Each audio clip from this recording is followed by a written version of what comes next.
Bismillahirrahmanirrahim. Assalamu alaikum. Welcome back to my channel. I hope you all are fine and doing great. So आज जो मेरी next video है that is electron affinity. But जो कल मैंने video upload की थी आयनाइजेशन एनर्जी से रिलेटेड, आई होप आप लोगों को वो पसंद आई होगी. सो काइंडली मेरे चैनल को सब्सक्राइब करें, like and share. So coming to the topic that is electron affinity. आप लोगों की आसानी के लिए मैंने कल की तरह इधर यहाँ पे बुलेट्स बना दिए हैं, डेफिनेशन. ठीक है, सबसे पहले इसको देखेंगे. फिर पॉजिटिव नेगेटिव का मतलब है इलेक्ट्रॉन एफिनिटी दो तरह की हो सकती है. ठीक है, इसकी वैल्यू पॉजिटिव भी हो सकती है, नेगेटिव भी हो सकती है. नेक्स्ट मैं आपको इसकी ब्रीफ डिस्क्रिप्शन बताऊँगी कि होती क्या है एंड ऑल दैट, उसका कॉन्सेप्ट. नेक्स्ट एग्जांपल्स जो मोस्ट इंपॉर्टेंट हमारी बुक के अंदर होंगी या MD कैट स्पेशली जो हमारे पास MCQ आ जाते हैं बोर्ड में, उससे रिलेटेड इंपॉर्टेंट वैल्यूज़ कुछ याद करनी पड़ती हैं जो MCQ बन के आ जाती हैं.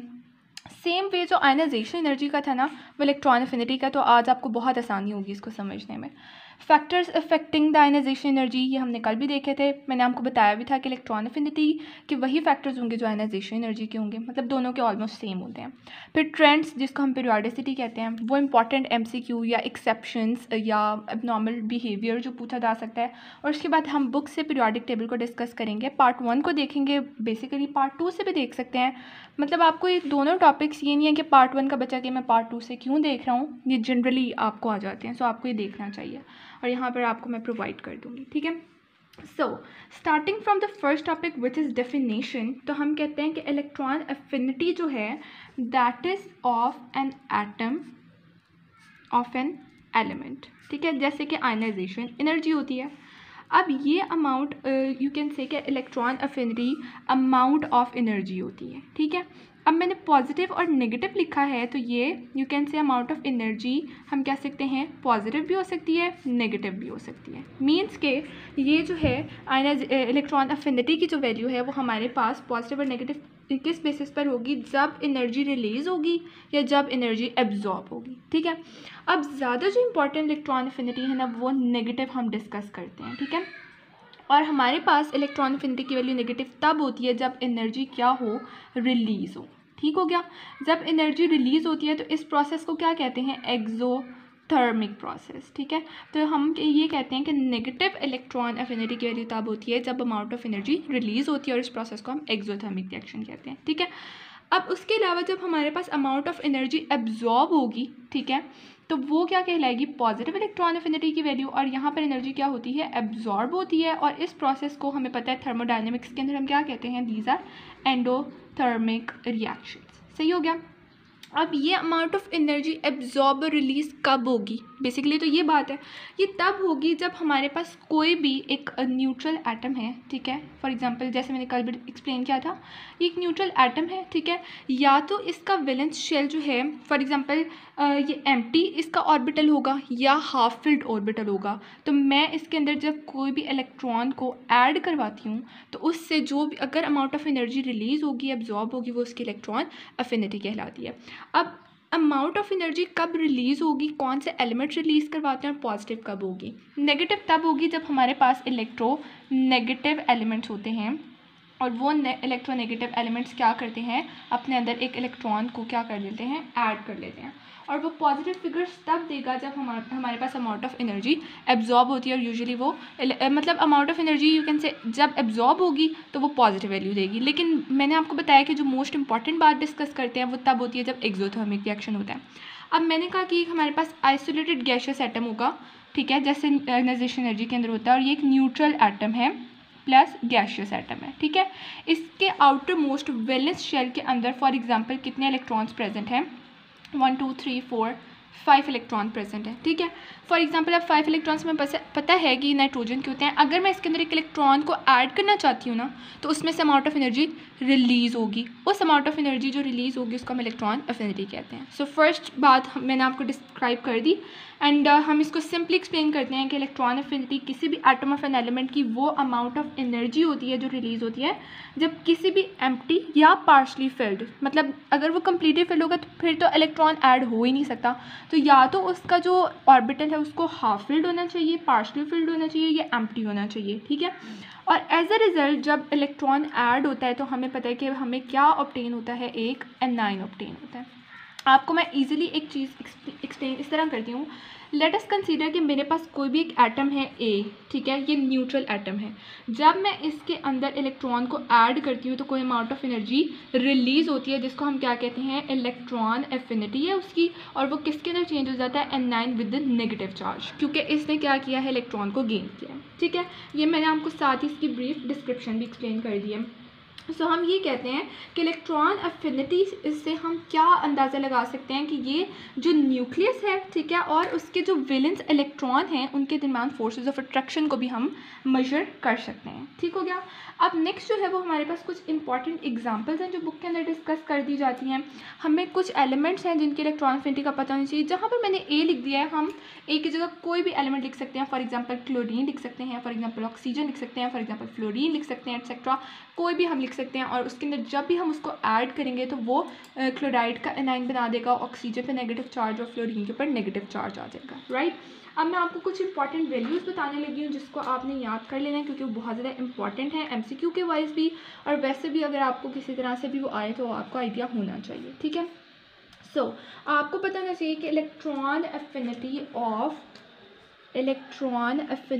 ऑफ क्लोरीन कितनी होती है। इलेक्ट्रॉन एफिनिटी जो हमारे पास क्लोरीन है उसकी वैल्यू क्या है, डेल एच से इसको रिप्रेजेंट करते हैं। मतलब हम इसको ये कह सकते हैं कि दैट इज़ द इंथॉल्पी या एनर्जी का जो चेंज आ रहा है, that is -349 kilo joule per mole. ठीक है, ये हमारे पास किसकी वैल्यू है, इलेक्ट्रॉन एफिनिटी ऑफ क्लोरीन की। मतलब जब क्लोरीन के अंदर हमने एक इलेक्ट्रॉन को ऐड कर दिया तो इतनी अमाउंट ऑफ एनर्जी क्या हो गई, रिलीज़ हो गई। ठीक है, ये बहुत इंपॉर्टेंट है। FSC पार्ट 1 की बुक में ये बहुत इंपॉर्टेंट है। और पार्ट 2 के अंदर अगर हम देखें ना तो वो इलेक्ट्रॉन एफिनिटी जो हमें देता है वो देता है किसकी, ऑक्सीजन की। ठीक है। अब जैसे आयनाइजेशन एनर्जी होती है वैसे ही उसकी फर्स्ट और सेकंड इलेक्ट्रॉन एफिनिटी की वैल्यू आती है। लेकिन अभी मैं आपको जो इलेक्ट्रॉन एफिनिटी की वैल्यू दूंगी ना, वो दूंगी किसकी, ऑक्सीजन की फर्स्ट इलेक्ट्रॉन एफिनिटी की वैल्यू। ठीक है, that is electron affinity is -141 kilo joule per mole. ठीक हो गया।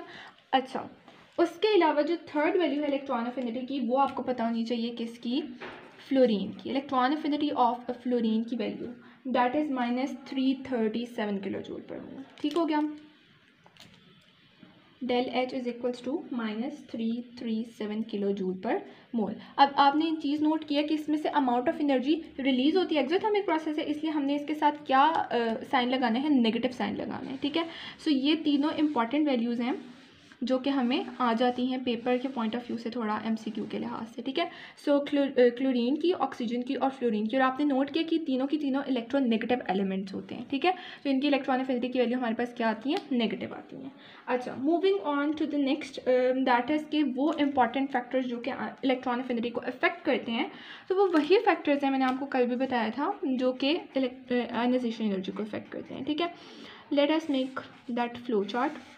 मैंने आपको बताया था एटॉमिक रेडियस, या इसके अलावा हम इसको ये भी कह सकते हैं एटॉमिक साइज़। ठीक है, इसी के अंदर मैंने लिख दिया ये, इसके ऊपर डिपेंड करता है, आप इसका अलहदा बुलेट भी बना सकते हैं। ठीक है। उसके अलावा हमारे पास क्या था, शील्डिंग इफेक्ट, राइट। फिर हमारे पास क्या था, न्यूक्लियर चार्ज, और मैंने कल भी बताया था कि न्यूक्लियर चार्ज को हम और क्या कहते हैं, प्रोटॉन नंबर, या मैं इसको क्या कह सकती हूँ, एटॉमिक नंबर। ठीक है, जिसको हम किससे रिप्रेजेंट करते हैं, Z से रिप्रेजेंट करते हैं। नेचर ऑफ ऑर्बिटल्स पे भी डिपेंड करता है, बट यू कैन से कि इतना नहीं करता, बट करता ज़रूर है। मतलब हमने ये लिखना है कि वो नेचर ऑफ ऑर्बिटल पे भी डिपेंड करता है, ऑब्वियसली करता है, लेकिन ना ये तीन ज़्यादा इफेक्ट करते हैं।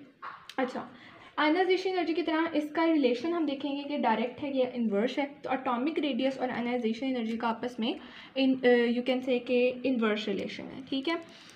जितना एटॉमिक साइज़ बड़ा होगा उतनी उसकी इलेक्ट्रॉन एफिनिटी की वैल्यू कम आती है। ठीक है। शील्डिंग इफेक्ट का देखें तो जैसे नंबर ऑफ शेल्स इंक्रीज करते जाते हैं तो उसका जो है इलेक्ट्रॉन एफिनिटी की वैल्यू कम आती जाती है, तो इसका भी इन्वर्स रिलेशन है।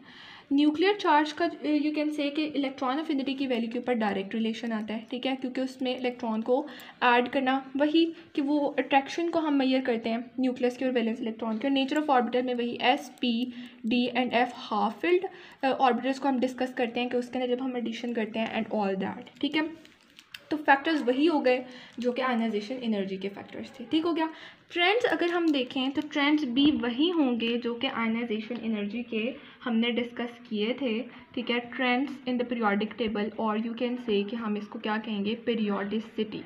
ठीक है, मैंने कल भी ये बात बताई थी। तो आप लोगों को याद होगा कि जब हम लेफ़्ट टू राइट मूव करते हैं किसी भी पीरियड के अंदर तो आयनाइजेशन एनर्जी क्या करती है, इंक्रीज़ करती है। उसी तरह इलेक्ट्रॉन एफिनिटी भी इंक्रीज़ करेगी। और जब हम टॉप टू बॉटम मूव करते हैं किसी भी ग्रुप के अंदर, ठीक है, this is group and this is period. ठीक है, तो तब हमारे पास जो इलेक्ट्रॉन एफिनिटी की वैल्यू है वो क्या करती है, डिक्रीज़ करती है। ठीक है, वही सारे फैक्टर्स उसको इफ़ेक्ट करते हैं। अच्छा जी, अब हमारे पास क्या है, कुछ इंपॉर्टेंट एमसीक्यू या कुछ इंपॉर्टेंट एक्सेप्शंस हैं इससे, जैसे मैंने कल भी आपको बताई थी। तो हमें कुछ इंपॉर्टेंट एक्सेप्शंस या इंपॉर्टेंट पॉइंट्स टू पॉन्डर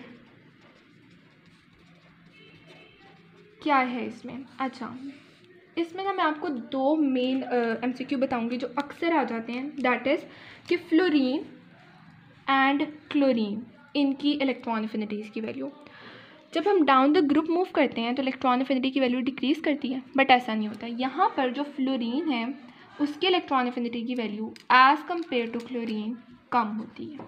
ठीक हो गया।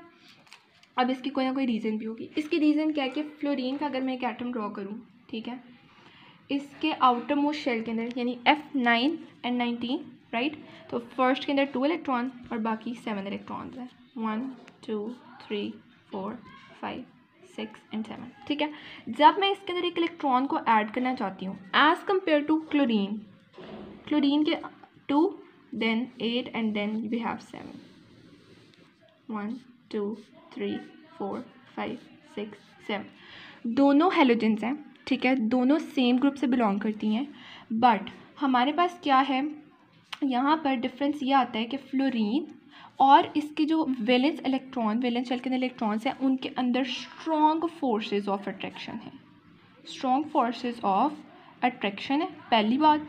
दूसरा, जो हमारे पास फ्लोरीन का साइज़ होता है वो बहुत ज़्यादा स्मॉल साइज़ होता है, इसलिए हमारे पास ये शॉर्ट क्वेश्चन आ जाता है कि फ्लोरीन की इलेक्ट्रॉन एफिनिटी की value as compare to chlorine कम क्यों है। ठीक है, why is the value of electron affinity for fluorine